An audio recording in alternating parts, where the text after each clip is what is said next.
Okay, today we are talking about section 6.2, integration by substitution.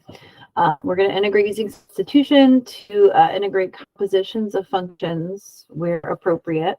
So this is a situation where it's almost like we would have had to have taken the chain rule to take a derivative, and now we have to go in reverse. So it's kind of like this process of unchaining is at least the way that I usually find it helpful to think about it. So the idea is we're going to evaluate integrals that maybe look like this or like that. Notice that these are composite functions because you're not just taking like 3 divided by x to the 4th. It's some function of x to the 4th. And it's not just like x times the square root of x. It's a whole nother function of x. So we'll loosely run the chain rule backwards, if you want to think about it that way. To take some sort of integral that looks like this. So here's your composite function. What you're looking for is that the derivative of the inside function is still just sitting there inside the integral, or you're going to force it to be sitting there inside the integral, and then you're going to rewrite the function. So sometimes people refer to this as u substitution because we'll take the inside function and we'll name it u. So you can see here, where we have this process and I identify your u. So usually what we're looking for is something that's clearly an inside a piece of a composite function. Now, those aren't always going to be very easy to recognize. Sometimes they will be. It's going to be a little bit harder when you have exponential functions maybe, or when your u is in the denominator by itself. And, you know, sometimes you'll see interesting integrals that will need substitutions, and they maybe don't necessarily look like composite functions, but we'll talk about why they are. So you're going to identify this u, which is some function of x. It's going to look like an inside function if you're looking at this example to the right. Then you'll find this differential du, which is a prime of x dx. So you're going to take your u, which is the inside function, and you're going to take its derivative. So if u is 3x minus 4, du is 3 dx. So you need this dx because you have that inside your integral notation. Then you're going to make your substitution for u and du in the integral, and you're going to rewrite it. So now you have an integral in terms of u. Now, no x's can be in it. You can't have an integral that has both x's and u's in it. That does not work. Then you'll integrate the u integral and then back substitute for u so that you have x left over. So you've got your u, you take its derivative to get your dx, or your du, I should say. And then you've got du 3dx, and then you've got u squared. So everything is accounted for. You integrate with respect to u, and then you back substitute. So that's what we're going to be working on. I've got a bunch of examples of this for you so that you can see how this works, and we'll go over an application. And then that's the basis for what we're doing right now. Sometimes students find this to be a little challenging. Other times, everyone's fine with it. So I guess it kind of depends on your strengths and weaknesses. Okay, I've got one example that I'm going to put here on the bottom. The first example is the integral of 3x squared times the square root of x cubed plus 9 dx. Okay, so what I'm going to do first is I'm going to look for a clear u, something that's obviously on the inside of a function if I'm thinking about composite functions. So if you have some sort of a radical that you can look at, that's usually really helpful so that you can see what that value of u might be. I'm looking at the inside of the radical and I'm saying, okay, it clearly looks like the inside function is x cubed plus 9. Awesome, write that as your u. Now, there will be some cases where you're going to find a u that you think is the correct u, and you're going to try to work with it, and it's not going to work out. That's the thing about integration. Sometimes you just have to try things, and it won't always work. But this is a pretty straightforward u substitution. So something like this should work if it doesn't go back and make sure you did everything correctly. All right, now we're going to take du, which is the derivative of u with respect to x. So I get 3x squared, and we pop this dx onto the end. That's how we just define the differential. But you can also think about it as just du dx is 3x squared, and then you multiply both sides by dx, and that's where this comes from. So if the notation is bugging you, don't get too worked up over it. All right, so now we're going to piece together what we have. The du is 3x squared dx. So 3x squared dx, these two together create the du that we need. Now, that's not always going to work out so nicely. Sometimes we're going to have to work on our coefficient, but in this case, it does work out nicely for us. And then the radical is just going to be the square root of u, because we already said u was the inside function. So now when I rewrite this integral in terms of u, it's going to look like the integral of the square root of u du. Now, sometimes students have a hard time with this because they're like, wait a second, how did I take something that was this complicated and I turned it into this, which looked so simple? Well, as long as everything is accounted for, you're good. Just make sure. We already said that du, that piece that we need in the end of our integral, is 3x squared dx. We covered it. The square root of u, we covered that. Everything's there. So make sure, and sometimes this is the thing that students forget, make sure that you have a du in your integral, okay? You can't just be subbing out u's and forgetting about the du. Otherwise, we really can't integrate. That's part of our integral. All right, so I can rewrite this as the integral of u to the 1/2 du, and then we'll integrate with respect to u. I'm going to increase the exponent by 1, divide by the new exponent. So instead of dividing by 3/2, I'm going to multiply by 2/3. You can add plus c now, or you can wait. It does not matter. The last thing we're going to do is just back substitute the original u back into the integral. So we already said that u was x cubed plus 9. Well, now we know that this integral is 2/3 times x cubed plus 9 to the 3/2 plus c.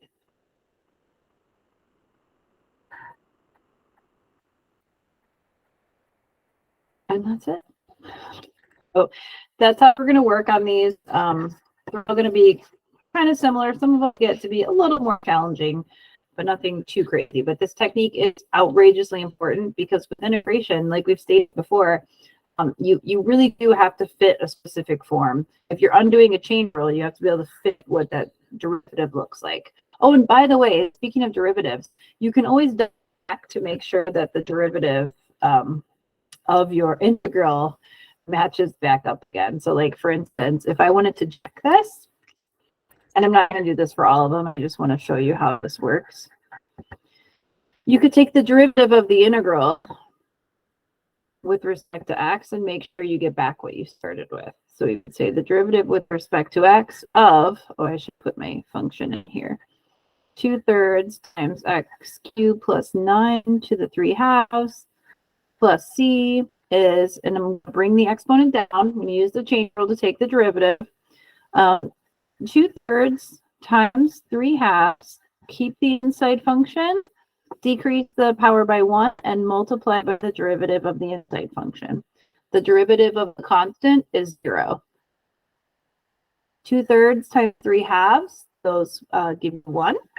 And then what you're left with is 3x squared times the square root of x cubed plus 9, which is exactly what we started with. So you can always check that your integral matches the original function by taking its derivative and unintegrating. So you can always check. Let's see. Let's do some more. I have a couple of examples for this page, 4 of them to be exact. So if you're trying to space things out, we're going to need to put 4 examples on this page, or you can work on the page behind since your pages should be single-sided. Okay. Example 2. This one's going to be the integral of 3 divided by 2x plus 5 quantity squared dx. Right, so again, the first thing we're going to do is identify our u. So u is the inside function. It's not the inside function to the second power. It's not the whole thing. If you say that u is the whole denominator, you're going to end up in a big mess. U is just whatever's on the inside. So that would be 2x plus 5. Then you're going to find a du. The derivative of 2x plus 5 is 2. And don't forget the dx. Now, this is a little bit of a different situation because you currently have a 3 dx. Now, if I were to rewrite this, here's what it would look like. I could say that I have, let's see. By the way, if it helps you to see this, you can always move the dx into the numerator. It's just getting multiplied. So we can say, all right, currently we have 3 dx divided by u squared. Now, having a u and an x in the same integral is not a good thing. That means we're not ready yet. We're not quite done. We need to keep substituting. But we currently have a 3 dx that we need to get substituted out to make a du. But we have a 2 dx that popped out of the derivative. And that's fine. All I really need to do is sub out the dx as something that's written in terms of u. So I can say that if I divide both sides of this equation by 2, that 1/2 du is dx. Now, I can go ahead and say that I have the integral of 3 times, and then dx is 1/2 du divided by u squared. Now, if this looks absolutely awful to you and you're like, okay, I've never seen an integral that looks like this before, make it look more like what you're used to seeing. So instead of saying I have 3 times 1/2 in the numerator, I would just pull this out as a constant multiple of 3/2, rewrite your integral, and then instead of writing u squared in the denominator, write this as u to the -2nd, and then your du is popped onto the end. Now you can just integrate this like you would have back in the last section using that general power rule. So I'm going to leave the 3/2 right where it is. I'm going to increase the exponent by 1 and divide by the new exponent plus c. Okay, so now I'm going to go ahead and multiply by -1. So this is -3 divided by 2u plus c. And then I'm just going to go ahead and sub that u back in. And don't forget your parentheses. And then, of course, if you would like to, you can also distribute in the denominator. You don't have to. That's up to you. So you could say this is -3 divided by 4x plus 10 plus c. Either way, that's fine.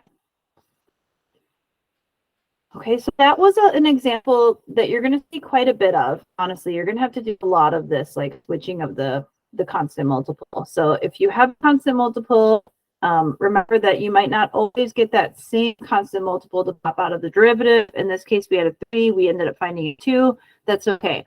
Solve for your dx, and then substitute that du expression in. And then you can just deal with the constants as they come. Let's do another one.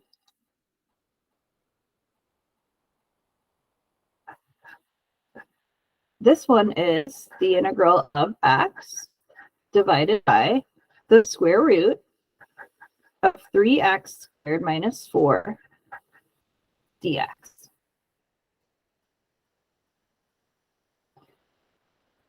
Okay, so hopefully you're kind of getting the hang of finding the inside function. I think just from doing the chain rule, we're kind of used to seeing what functions on the inside, although maybe we're not necessarily used to calling it out like this.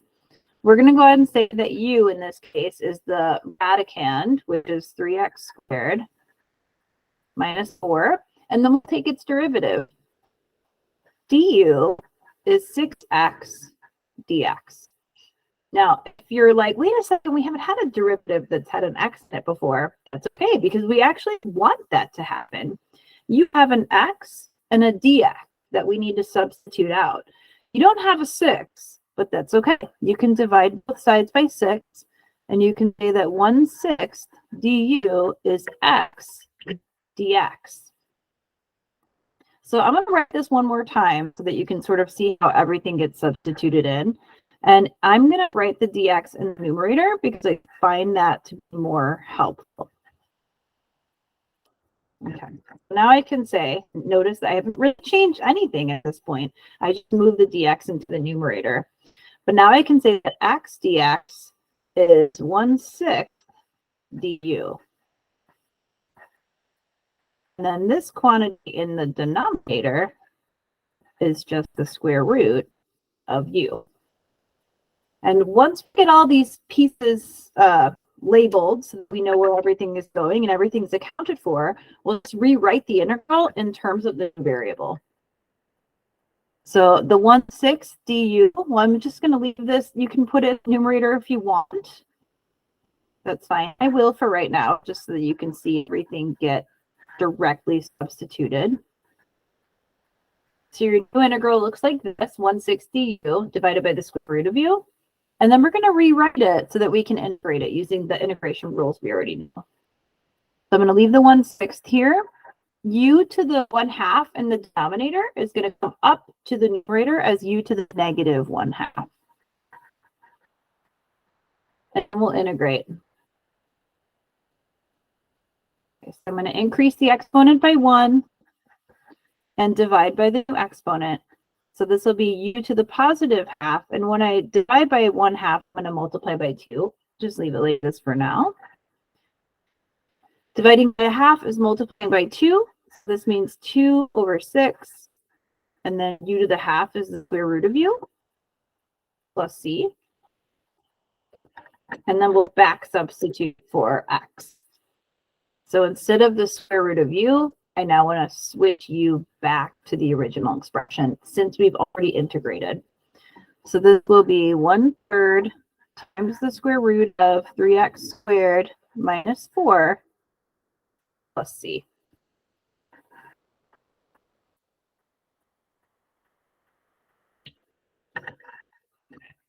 So that was an example where we had a little bit more going on with than just a constant, but we already had this variable up in the numerator. So it's just one more thing to look at, but no big deal. Okay, so let's do another one. I got 2 more examples to fit in here. This one is the integral of 5x squared times the cube root of x cubed minus 4 dx. So I'm going to go ahead and call out my inside function. U is x cubed minus 4, and then we'll find its derivative. Du is 3x squared dx.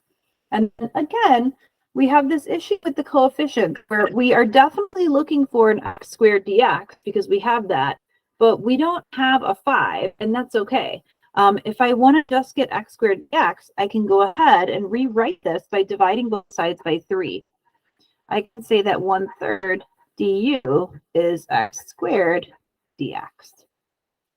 And then I can substitute it back out. So the x squared dx, and if you would like, you can take this 5 and pull it out front. That's also fine.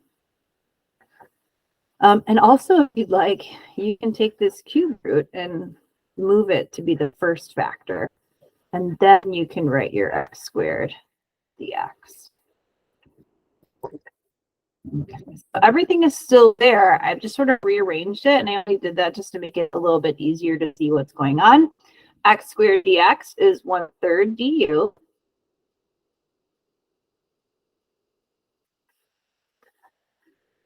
And then this is the cube root of u.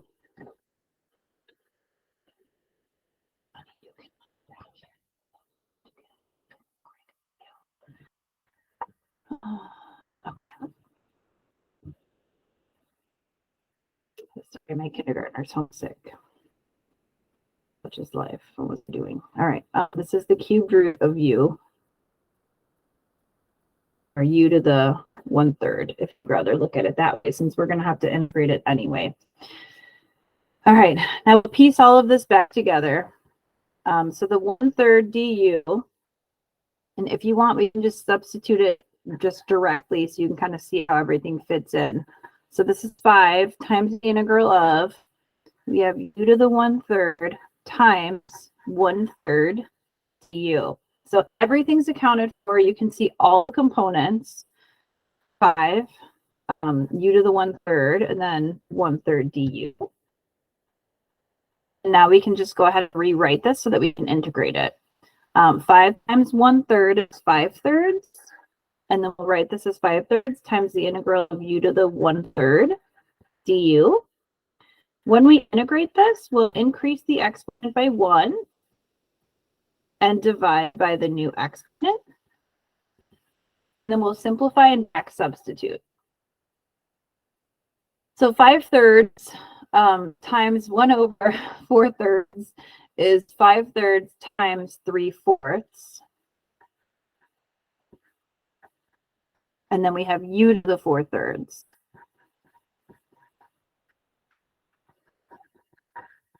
And then just simplify here. And you end up with 5/4 times x cubed minus 4 to the 4/3 plus c. So again, really similar to the last couple of examples, but for these, you'll find that just seeing them over and over again is really going to help you to get a good understanding of what to do. Sometimes just seeing a whole bunch of them is helpful, and then you kind of feel like, all right, I'm getting the hang of this. All right, so the last one on this page is going to be number 5.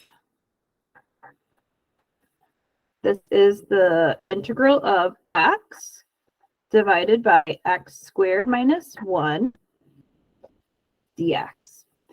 Now, this one is a little bit trickier because it's very hard to tell that this one is a composite function. The idea, though, is to think about the denominator as being your u.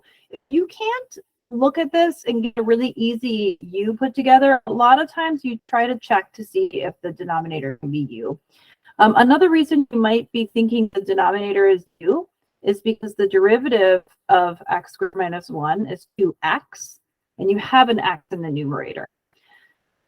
So that's another clue. Another thing is that there's really no other method that you could use in order to integrate this, because remember, in order to use any of the integration techniques from the last section, we would have to be able to simplify this algebraically, which we can't do right now.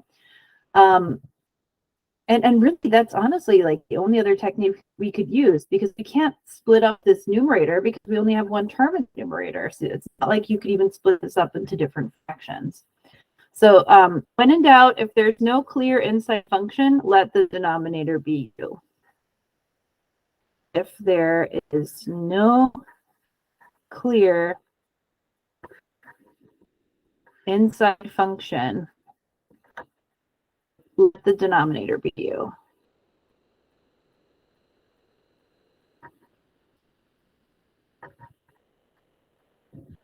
So I'm going to do that. I'm going to say that u is x squared minus 1. And if that's the case, du is 2x dx. Well, notice you don't have a 2x dx, you have an x dx. But you can divide out that 2 on both sides. 1/2 du is x dx. So we can go ahead and make this substitution now. The x dx right here becomes 1/2 du, and then the denominator is u.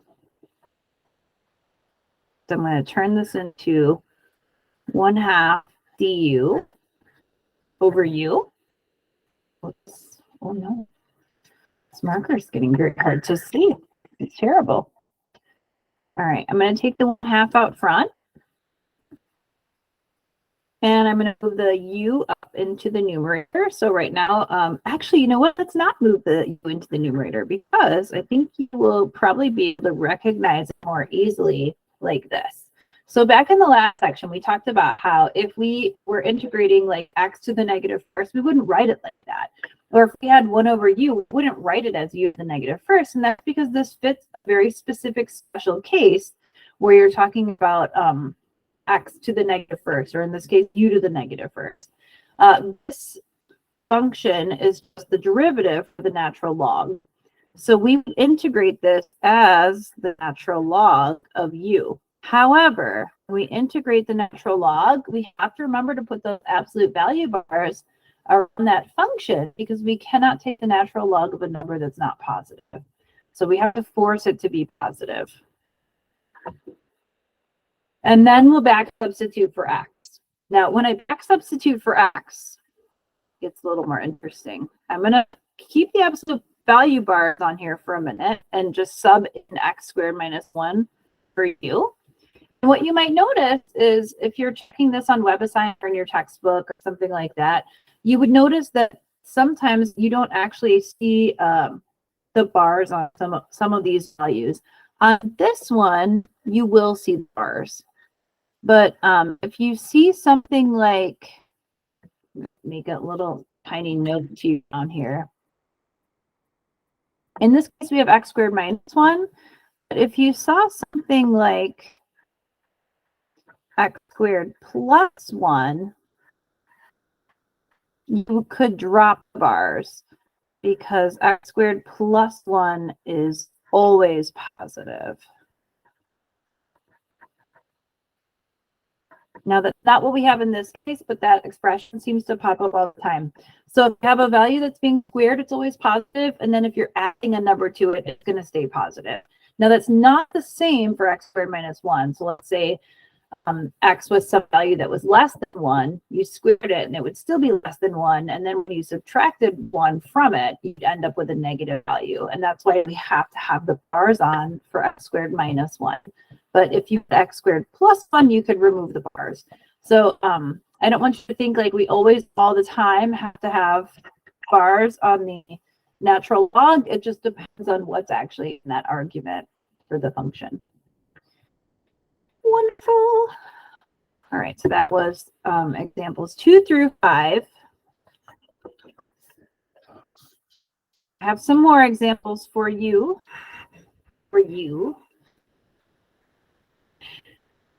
I don't know. Okay, wonderful. They are. Actually, I don't have a ton more, but I have 2 that are a little bit different, that are a little bit harder to recognize. Number 6. This one is the integral of 4e to the 1 over x divided by x squared dx. Now, this is where things start to get a little bit trickier. Sometimes you look at something like this and you don't know what u is supposed to be. And maybe from the last example, you were thinking like, oh, well, she said if we have a hard time determining what u would be, that we should look at the denominator. Well, that's not actually the case here. If you looked at the denominator and you said let's let u be x squared, then du would just be 2x. Well, how are you going to possibly recreate an e in that case? Now, the inside function in this case is actually going to be inside the exponent of the exponential expression. So same as when you were taking derivatives, when you had e to a function of x, you chained on the derivative of the inside function, which was in the exponent. It's going to work similar when you're integrating. It's just a little bit harder to recognize. We're going to let u be the inside function for the exponential function. So u is going to be 1 over x. Now, since we're going to have to find a du, you might feel more comfortable writing this as x to the negative first. All right, so your du is going to be negative x to the negative second dx, or negative 1 over x squared dx. Now, if you're just trying to solve for your dx. Let's say I don't actually have a negative on here. That's fine. I do have x squared in the denominator and a dx on the outside. So let me rewrite this for a second so we can start to piece everything together and make these substitutions. Okay, so I'm looking for just 1 over x squared, because the x squared is in the denominator, and a dx. And if you want, you can even put the dx in the numerator. That's up to you. I have it as negative, and that's fine. But what we can do is just the same way as we were dividing coefficients on both sides, we could divide both sides by a -1. So I could say negative du is positive 1 over x squared dx. And if I do that, now I can say that 1 over x squared dx is negative du. And then as far as the rest of the function is concerned, the 4 is just 4. And then e to the 1 over x, well, we said that u was 1 over x, so this would be e to the u. So now I've called out everything. All of the x's are taken care of. The only thing not taken care of is 4, but it's a constant multiple, so it doesn't matter. So what we're going to do is we're going to take the 4 outside and then rewrite what we have left. So I have e to the u and negative du. So since I have a negative du, I'm just going to take the negative out front. And then I'll rewrite this as e to the u du. Now, this is another one that really bothers students because they look at the original function, the original integral, and they're like, there's no way. I had a numerator and a denominator, which I don't have anymore. And then I had a fraction in the exponent, which I don't have anymore. Does not matter. Like sometimes you're going to simplify these in terms of u, and they're not going to look that much like the original. That's okay. As long as you can show your work and account for everything. Sometimes that's the beauty of the u substitution, is that everything starts to look more simple. It'll come back together when you integrate it. The integral of e to the u du is e to the u.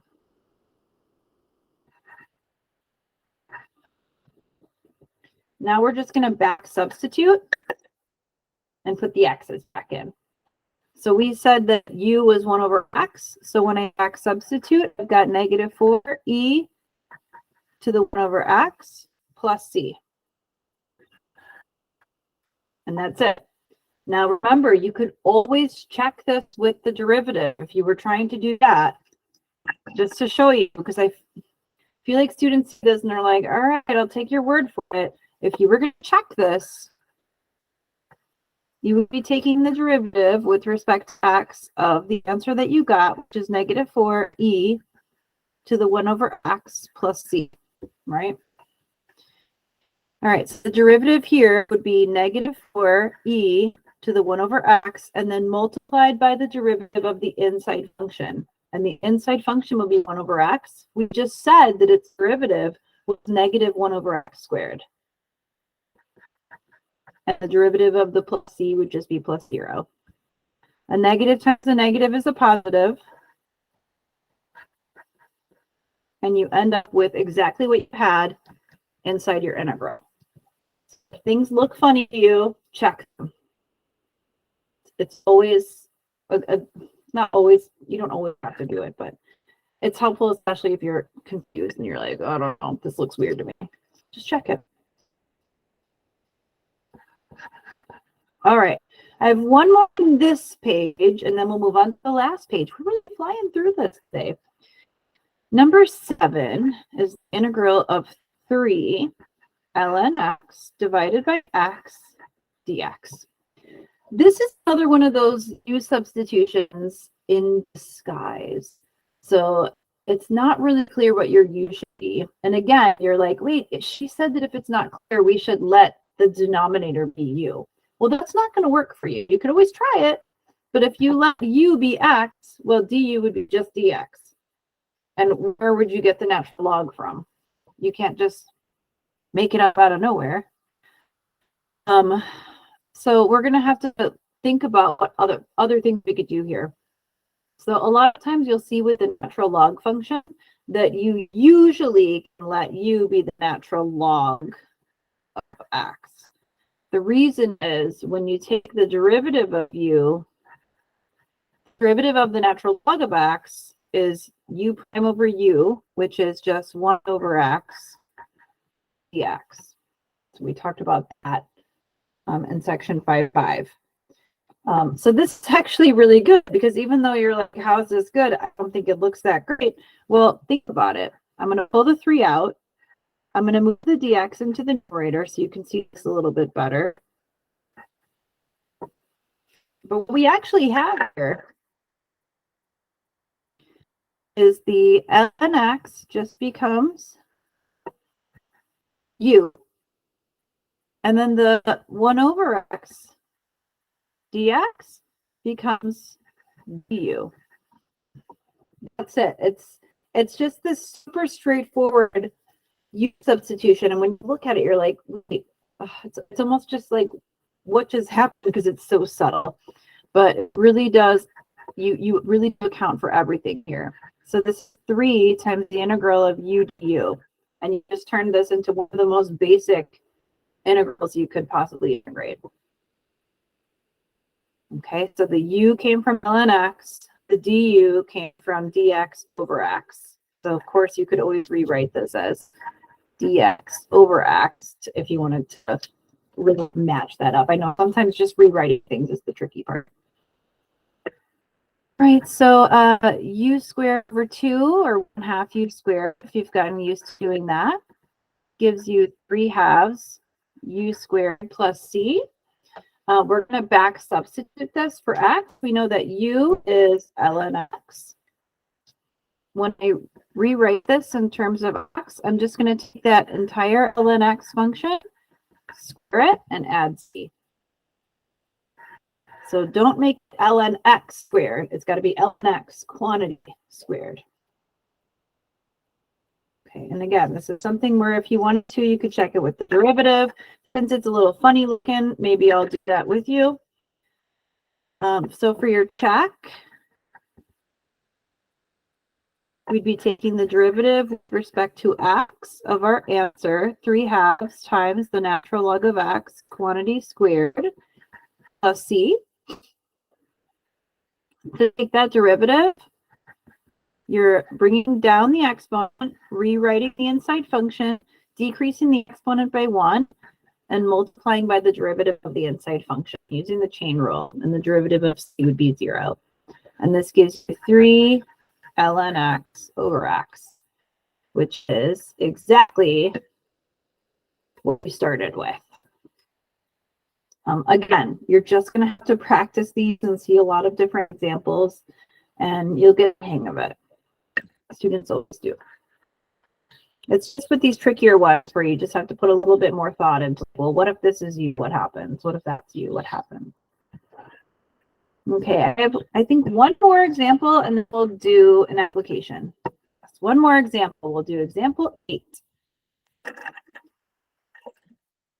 Example 8. So this one is going to be the integral of x squared minus 3 divided by x cubed minus 9x plus 1 dx. All right, so now we're in one of those situations where, again, you're looking at this and you're kind of like, all right, how would I approach this? What would I do? And there's really nothing that you can do from 6.1 here. There's no basic integration rule that's going to help you. You can't factor this. Even if you could, you don't have a rule for it. You can't split up the denominator or the numerators over the denominator. That's not going to help you either. Like we did that when we had monomial in the denominator, but that's not going to work here. So you're going to use that trick where if there's nothing clear, you're going to let u be the denominator. And again, you're looking for your du to be 1 degree less. Degree in the denominator is the highest exponent, which is 3. The degree in the numerator is 2. So that's a good sign. You know now that if you take the derivative of the denominator, you'll at least be close to getting somewhere close to the numerator because you're decreasing the power by 1. So I have x cubed minus 9x plus 1. And then du is 3x squared minus 9. I'm going to put parentheses around this because that quantity is getting multiplied by your dx. Now, if you're looking at this and thinking like, I don't have 3x squared minus 9 dx, that's okay. One thing I don't want to see is this.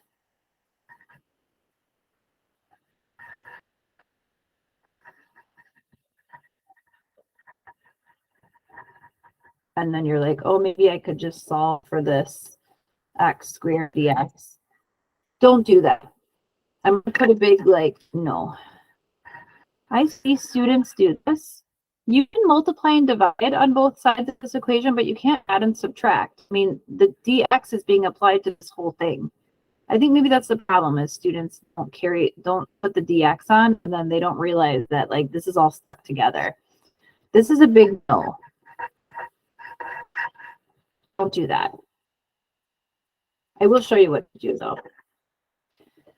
You want to have x squared minus 3 dx. You have 3x squared minus 9 dx. That's fine. Factor. Take the 3 out, and that leaves you with x squared minus 3 dx. That's what you want, right? X squared minus 3 dx. Once it's factored, you can divide both sides by this factor of 3. Now we can say 1/3 du is x squared minus 3 dx, which is what we want.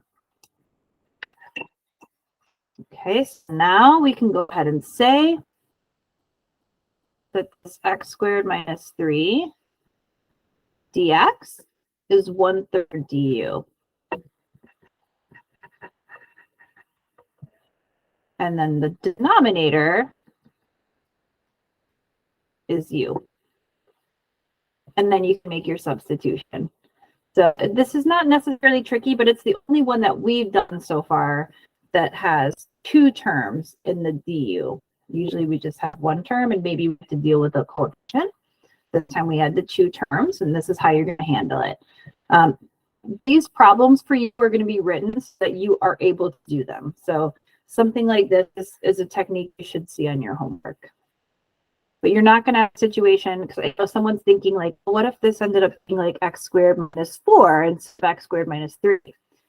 Won't. Not in this class. You're not going to be doing problems you don't know how to do. That's more of a Calc 2 problem.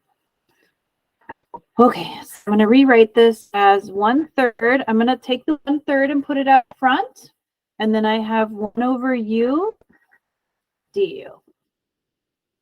Remember that we said that we integrate 1/u as the natural log of u? Don't forget your absolute value bars. And we'll say that 1/3 times the natural log. Oh, I should be back to my original color now. I'm going to back substitute. Put the x back in. So this is going to be u was x cubed minus 9x plus 1. Let's see. And that's it. You must leave the absolute value bars on in that case. And that's how you would do that. Okay. I was about to ask if you had any questions on that, but I cannot answer them for you over the computer. You'll have to email me. All right, here's the application problem. A population of a city is growing at a rate of, so it's changing at a rate of, so I'm giving you a rate of change here. Growing at a rate of is a rate of change. And we know that a rate of change is a derivative. So you're being given a derivative. So the population is growing at a rate of R of t people per year, t years from now. The current population, if we're talking about t years from now, the current population happens at t equals 0 is 60,000. What will the population be in 5 years? So find the population when t equals 5. Okay, so we need to be able to put this into some sort of notation that makes sense for us. So when we integrate R of t, so R of t is the rate of change. We could call the function anything. You might want to just call it P of t, which is the population. So I might say the population of a city, P of t. It's growing at this rate of change, which is derivative. T years from now, of current population, that means P of 0 is 60,000, then we're going to find P of 5. So I know that was also quick. It's always so quick when I do it. But if we can decode all of this information, that's key. The biggest thing is just understanding that the function that you're given is a rate of change. And of course, you know in the section you're integrating, so you kind of know like, okay, well, they probably want me to integrate this, but why? You need to be able to pay attention to keywords. If you're being given a rate of change, that's a derivative. In order to get to the original function, you have to integrate that. So to find P of t, we're going to take the derivative, or we're going to take the integral of the derivative, which is R of t. So we'll say that P of t is the integral of R of t dt. Okay. Now, when you do that, we're going to be integrating this whole thing. So this will be 400 times 1 plus 2t divided by 24 plus t squared dt. If you would like, you can multiply the 400 in, but since it's already factored out, I would leave this outside of the integral if I were you. I would say that this is just 400 times the integral of 1 plus 2t over 24 plus t squared dt. And I think that makes it a little bit less noisy inside the integral, so you get a little bit of a better sense for what you're doing. Now, integrating the first term, the integral of 1 dt is just going to be t. I'm not worried about the first term. It's the second term that's going to need the substitution. Even though it doesn't clearly look like a composite function, whatever you do, remember you can't just cancel these t's out. Please don't do that. Seen all kinds of crazy things. We're going to set this up with the u substitution, and this is one of those cases where the numerator is 1 degree more than 1 degree. The denominator is 1 degree more than the numerator. So if you let the denominator be u, when you take a derivative, you'll be decreasing that power by 1, and you'll be able to generate this value in the numerator, or at least get really close to it. So let's say we're going to let u be the denominator, 24 plus t squared, and then du will be 2t dt. Well, that's what you have right now. You have 2t dt. So we can go ahead and just say that we can rewrite this integral. I know this is going to look a little nuts. Hold on. I'm going to rewrite this as 400 times the integral of 1 dt plus the integral. I'm just going to split this up into two integrals so that you can see this more clearly. 2t over 24 plus t squared dt. Now, if you don't want to write it into two integrals, that's fine. I'm just trying to help you see this as clearly as possible. Okay, so this is going to be 400 times the integral of 1 dt is just t.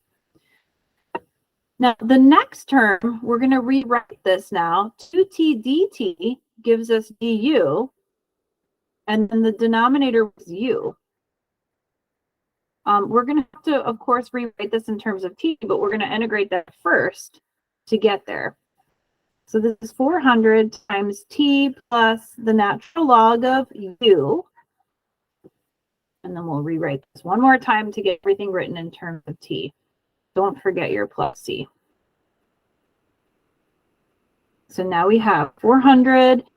I leave it factored if you want. It does not matter. I would say leave it factored. And then t plus the natural log of, and then 24 plus t squared. This is a situation where 24 plus t squared cannot be negative. T squared is always positive. When you add a value to it, it's still going to be positive. So it makes more sense to write this as the natural log of 24 plus t squared without the bars, just, you know, to remove that redundancy. If you put the bars on it, it's not wrong. They're just not needed. Okay, so this is your function for finding the population at any given number of years t in the future. Now, if you're wondering what the heck would I possibly do with the c, well, remember we were given information about p of 0. So we were told that the current population is 60,000. You're wondering why the heck did we get that information? Well, it's so we can find the value of c. We cannot find the population in 5 years if we don't know what c is. So we're going to use this given information that p of 0 is 60,000 to solve for c. Oh, I need to make this 0. And I forgot my whiteout pen again. Okay, p of 0 means we're evaluating this function when t is equal to 0. And then the natural log of 24 plus 0 squared is the natural log of 24 plus c. And this is 60,000. So now I can go ahead and solve for c by saying that c is 60,000. And then we'll subtract this quantity off both sides. So minus 400 ln 24. That is your value for c. Once you get your c, put your population back together again using that general function.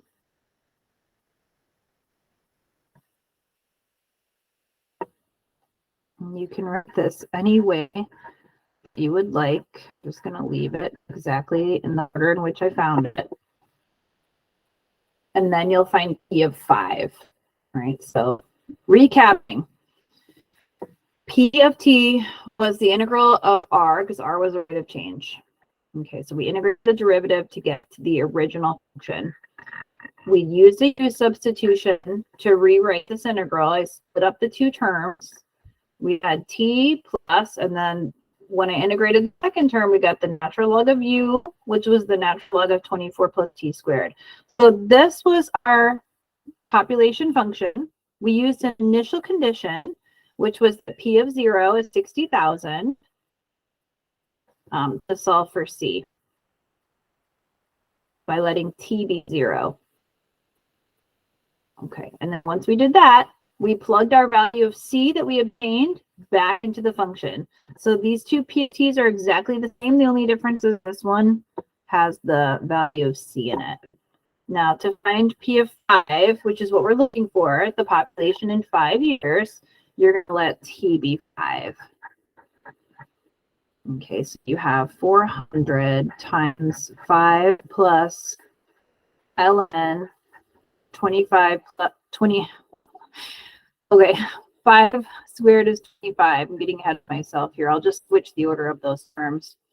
5 squared is 25, and then I'm adding that to 24. So the order I just switched here, no big deal. I just don't want you to be like, what the heck just happened? And then I add that to, you know what, I'm missing a parenthesis here. That'll make a difference. Plus 60,000 minus 400 ln 24. Am I missing any more parentheses? No, I just missed it that time. Okay, and then you're going to put this into your calculator. So let me show you how to do this. Or at least you can check yours to make sure you can have the same thing that I'm getting. Okay. Right, so we have 400 times, and then in parentheses, we have 5 plus the natural log of 25 plus 24. Close both sets of parentheses because both of these terms have to get multiplied by the 400. So if you wanted to distribute it in, that's fine. If you don't, make sure you include all the parentheses that you need here. So I have 2 on the left, 2 on the right. Now I'm good to add 60,000 minus 400 ln 24. And we get 62,285.50659. Now, that makes sense because the initial population at t equals 0 was 60,000. So an answer of 62,285, that makes sense. Population growth, the population grew by, a little over 2,000 people. That makes sense. If you got an answer like 3 million, be like, wait, how'd your population go from 60,000 to 3 million in 5 years? That seems a little bit off. You got a negative answer, I would say that doesn't make sense either. So this is an answer that makes sense. Check your parentheses. I know it's one of those problems that in and of itself is not that hard.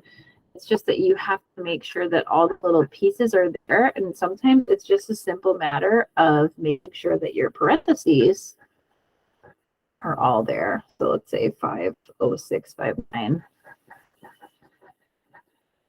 And, I usually ask you like round to the nearest integer for population problem. I would say 60,286 people.